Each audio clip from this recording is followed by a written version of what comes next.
Assalamualaikum warahmatullahi wabarakatuh. Nama saya Erpianti.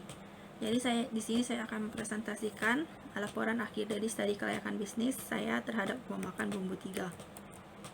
Rumah makan Bumbu Tiga ini sendiri nantinya akan menyediakan menu makanan dan minuman khas Belitung, beberapa menu makanan dan minuman khas Belitung dengan menu utamanya gangan ikan. Tentu saja analisis pemasaran. Dari segmentasi, yaitu semua kalangan dari anak-anak hingga orang dewasa. Dengan demikian, maka target pasar dari rumah makan Bumbu Tiga adalah pria dan wanita dengan kisaran usia 20-50 tahun. Dan dengan keunggulan-keunggulan yang dimiliki, maka posisi dari rumah makan Bumbu Tiga adalah rumah makan berkualitas tinggi dan akan disukai oleh target pemasaran. Selanjutnya strategi pemasaran 4P. Yang pertama, produk. Jadi sini akan selalu melakukan inovasi dan akan menciptakan tren serta mengikuti tren dan mendengar keinginan konsumen, dan juga akan menawarkan menu spesial yang akan dilakukan setiap seminggu sekali. Yang kedua, harga yang ditawarkan mulai dari 1.000 sampai 15.000 per porsi. Dan untuk ketiga, lokasinya sendiri cukup strategis karena berada di persimpangan yang menuju ke arah tempat kerja dan beberapa tempat wisata. Lalu yang keempat, promosinya itu dengan memberikan diskon di hari-hari spesial dan akan membuat akun media sosial. Selanjutnya, manfaat rumah makan Bumbu Tiga bagi produsen itu sendiri mampu memberikan pendapatan dan laba. Lalu bagi pemasok juga akan memberikan para pemasok pendapatan yang stabil karena telah berlangganan tetap. Lalu bagi konsumen akan menawarkan beberapa menu makanan dan minuman. Lalu bagi pesaing, tentunya para pesaing juga akan mendapatkan konsumen karena menjual menu makanan dan minuman yang serupa. Lalu bagi masyarakat, tentunya akan bererat tali silaturahmi antar masyarakat yang bertemu. Selanjutnya, analisis operasional.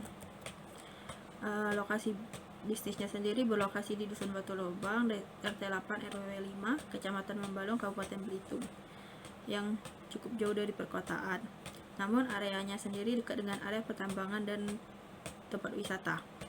Lalu untuk pembelian bahan bakunya akan dilakukan ke tangan pertama, seperti langsung kepada tangan pertama, yaitu para nelayan dan petani.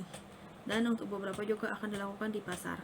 Lalu untuk analisa layout tentunya akan disusun serapi dan sebersih mungkin untuk kenyamanan bersama. Lalu untuk layoutnya sendiri, bagian depan sebagai ruang bagi konsumen, lalu bagian tengah sebagai lobby, dan bagian belakang sebagai tempat produksi. Untuk teknologi yang digunakan itu adalah teknologi yang sederhana seperti alat masak pada umumnya. Lalu rencana produksi akan dilakukan ketika makanan dipesan, baru akan dimasak. Lalu untuk cemilan sendiri, beberapa ada yang sudah dimasak terlebih dahulu. Lalu apabila makanan menu pada hari tersebut bahan bakunya tidak tersedia atau habis, maka akan di stop dan akan diproduksi di hari selanjutnya. Selanjutnya ada analisis keuangan. Jadi investasi awalnya sebesar 16.030.000, untuk pendapatan per bulannya 16.500.000, maka cash flow-nya sebesar 645.057 rupiah. Maka dari itu di BIP-nya yang harus dijual adalah sebanyak 6.854 porsi unit per bulan, yang akan mendapatkan sebesar 102.810.000 rupiah. Lalu untuk penilai investasi sendiri, yang pertama, untuk payback periodnya itu selama 2 tahun 3 bulan 3 hari. Dan untuk NPV-nya itu bernilai positif sebesar 7.042.886, yang artinya layak. Lalu untuk PI-nya itu hasilnya 1,44, yang lebih besar dari 1, yang artinya layak. Lalu untuk IRR-nya 19,02%, dari lebih kecil dari 21%, maka dikatakan tidak layak. Lalu selanjutnya analisis manajemen dan SDM. Untuk pengadaan bahan baku sendiri, tentunya akan mengambil dari pemasok tangan pertama, yaitu para nelayan dan para petani. dan beberapa dilakukan dengan membeli di pasar. Lalu untuk dalam proses pengolahannya, maka makan bumbu 3 menggunakan 1 karyawan yang akan membantu pemilik. Jadi struktur organisasi sendiri dari Memakan Bumbu 3 ini terdiri dari owner yang juga akan merangkap jadi karyawan dan karyawan, yang artinya akan dijalankan oleh 2 orang, dan masing-masing akan diberikan gaji sebesar 1 juta rupiah per bulan, dan akan diberikan bonus sebagai reward agar dari keuntungan agar makin termotivasi untuk bekerja lebih giat. Dan untuk jam operasionalnya sendiri akan dilakukan pada pukul 8 pagi sampai 5 sore. Selanjutnya, analisis aspek hukum. Memakan Bumbu 3 akan dilegalkan dalam bentuk perseorangan. Lalu akan biaya pengurusan badan hukum sekitar Rp4.7.500 yang disetor dari 25% modal dasar. Selanjutnya, analisis aspek lingkungan. Analisis lingkungan operasional. Yang pertama dari lingkungan pesaing. Pesaing Memakan Bumbu 3 sendiri di sini hanya ada 1 yang menjual menu serupa. Lalu untuk lingkungan pelanggannya, semua kalangan baik dari anak-anak hingga orang dewasa.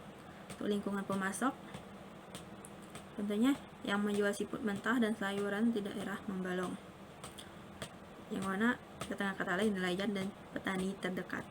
Lalu untuk lingkungan pegawai sendiri hanya membutuhkan 1 orang pegawai untuk membantu pemilik dalam mengerjakan tugas-tugasnya. Untuk analisis lingkungan dekat, yang pertama ada ancaman pendatang baru. Berhasilnya Rumah Makan Bumbu 3 tentunya akan memunculkan rumah-rumah makan yang menyediakan menu-menu serupa. Lalu kedua, untuk kekuatan pemasok. Ini karena pemasoknya adalah penghasil baku langsung atau yang tangan pertama, sehingga tidak terputusnya rantai pasokan. Yang ketiga, ancaman produk pengganti. Di sini Rumah Makan Bumbu 3 tidak merencanakan adanya produk pengganti. Oleh karena itu, saya akan berusaha untuk lebih berinovasi dan menonjolkan produk lainnya yang akan dijual. Lalu untuk yang keempat, kekuatan pembeli. Rumah Makan Bumbu 3 akan terus berjalan apabila banyak pembeli yang menyukai seafood dan sayur-sayuran. Baik, sekian presentasi dari saya. Apabila ada salah-salah, saya mohon maaf. Akhir kata saya ucapkan wassalamualaikum warahmatullahi wabarakatuh.